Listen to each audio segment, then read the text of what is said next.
Bienvenue sur le podcast d'AVB. Nous vous proposons de découvrir ou redécouvrir ensemble quelques notions clés de l'assurance en quelques minutes. Bonsoir Nicolas. Salut Virginie. Habitué de notre podcast Assure Actu, tu viens aujourd'hui nous parler de multinormes. On entend beaucoup parler de reporting multinorme même, je dirais, dans le secteur de l'assurance. Est-ce que tu peux nous en dire un peu plus? Déjà, pourquoi on utilise ce terme multinorme? À quoi on fait référence quand on dit ça? Ouais. Donc en effet, on parle beaucoup de reporting multinorme en ce moment dans l'assurance. Donc reporting et multinorme.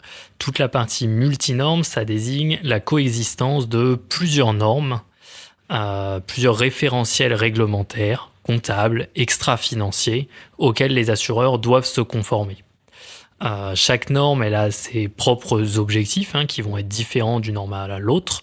On peut avoir des normes qui relèvent plutôt de la solidité financière, de la solvabilité des acteurs ou encore de la responsabilité sociale. Cette multiplicité, elle crée une complexité croissante pour les acteurs parce qu'ils doivent appliquer toutes ces normes un petit peu en même temps. La notion de reporting, c'est parce que ça s'applique spécifiquement sur des publications ou des documents réglementaires à fournir aux autorités de contrôle.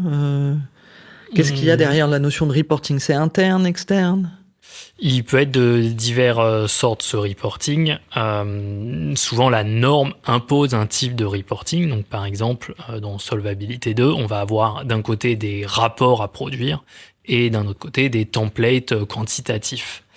Donc, reporting, ça veut dire collecter, structurer, présenter différentes informations de manière à répondre à la norme. C'est pas juste produire des chiffres, mais on cherche à garantir leur cohérence, la traçabilité, la qualité. Et le problème, c'est qu'aujourd'hui, on est dans des délais qui sont de plus en plus contraints. Donc, on doit gérer un petit peu tous ces jeux de données, des données un peu communes à l'entreprise, mais qu'on va utiliser selon des règles différentes en fonction des normes. D'accord, donc une même donnée, finalement, elle est retraitée de différentes façons selon la norme à laquelle on souhaite répondre. Exactement, en fonction du besoin ou de la norme à laquelle on répond, on va pas présenter les agrégats de la même manière, on va peut-être pas inclure les mêmes contrats ou autres dans un périmètre. Et donc c'est ça qui fait la complexité, c'est qu'on doit, on a beaucoup de données quand on est une compagnie d'assurance et on doit chercher à les exploiter au mieux. Tout en gardant la cohérence globale dans tous ces reportings. Okay. Mais alors, du coup, est-ce que tu peux nous brosser un peu cartographie des différents types de normes qu'on rencontre dans le secteur de l'assurance? Elles sont si nombreuses que ça? Assez quand même. Une compagnie d'assurance classique en France, elle va être soumise à des normes comptables, comme n'importe quelle entreprise. Elle va être soumise à des normes prudentielles, Solvabilité 2 notamment pour l'assurance. Et aujourd'hui, on a l'apparition de normes autour de la durabilité. Mais ces normes, globalement, on peut les multiplier par 2 presque quand on est un grand groupe ou autre. Par exemple, pour les normes comptables, on va avoir à la fois notre reporting local, donc dans la compta française, en French GAAP, pour une société française, mais à côté de ça, elle va également produire des comptes respectant la norme IFRS et notamment IFRS 17 pour les contrats d'assurance. Côté prudentiel, en fonction de la structuration, etc., elle va appliquer Solvabilité 2, mais elle peut aussi être amenée à appliquer la norme FRPS si elle a décidé de créer une entité spécifique pour ses contrats de retraite. Ok, donc tu dis qu'au type de normes s'ajoutent en plus des sous-catégories, je ne sais pas comment dire. Différentes normes qui cherchent à répondre à des périmètres. À des besoins un peu similaires. Et qui peuvent être des périmètres géographiques ou des périmètres de produits ou des... Exactement. Qui vont être très spécifiques. Et sur la durabilité, parce que j'ai l'impression que c'est d'abord relativement récent, puis qu'il y a un peu du mouvement sur ces sujets-là. c'est en effet un sujet assez nouveau et qui est de plus en plus contraint. Aujourd'hui, on a 2 grandes normes qui s'appliquent. On va avoir CSRD, c'est une directive européenne qui vise à produire du reporting sur la durabilité. Et à côté de ça, on va avoir par exemple C3S, qui est un cadre plutôt français pour tout ce qui est stratégie, climat et durabilité. D'accord, donc une fois de plus, du local et de l'européen. Exactement. Ok. Et alors, est-ce qu'on peut... ça implique quoi du coup pour les assureurs, les acteurs du secteur de l'assurance ? Tout d'abord, d'avoir une donnée fiable, de qualité, d'être capable de gérer tout ce volume de données. On va avoir des reportings sur des placements, etc., sur nos contrats d'assurance. Il faut qu'on soit robuste sur toute l'organisation autour de ces données. Que, comme je disais tout à l'heure, qu'on ait de la cohérence entre les chiffres qu'on annonce dans différents référentiels, qu'on sache passer d'un chiffre qu'on annonce dans un rapport A au chiffre qu'on annonce dans un rapport B, de manière à répondre à toutes ces exigences réglementaires.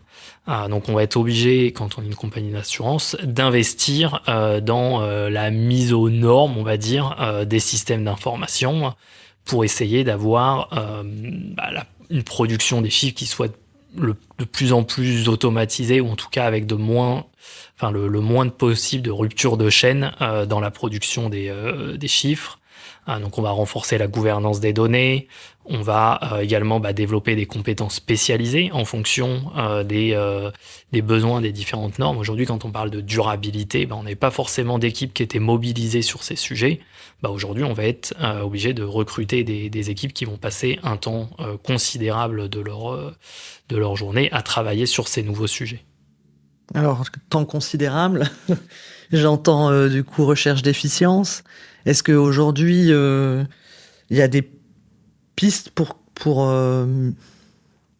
factoriser, on va dire, ces démarches-là et ces productions de reporting multinormes et être en capacité à la fois de les produire, à la fois d'expliciter, si je comprends bien, un même indicateur, il va pas avoir le même résultat selon telle ou telle norme, il faut en maîtriser l'écart et savoir l'expliciter, la comprendre. Voilà. Est-ce que par rapport à ça, il y a des démarches aujourd'hui ou des leviers pour pouvoir être plus efficient ? En effet, aujourd'hui, c'est super important du coup de chercher à être efficace sur ces sujets. On a quand même beaucoup de choses à produire, des rapports qui font souvent un nombre considérable de pages. Donc, tous les gains d'efficacité qu'on peut avoir, il faut aller les chercher. Déjà, on va chercher à mutualiser les données. Donc à avoir un entrepôt, je dirais, unique de données avec des règles de calcul qui sont un peu automatisées dans cet outil afin de venir alimenter quasiment automatiquement tous les reportings. Pareil, on va chercher à automatiser toute cette production des reportings. Aujourd'hui, on a beaucoup d'entreprises qui cherchent à automatiser des tableaux de bord, etc.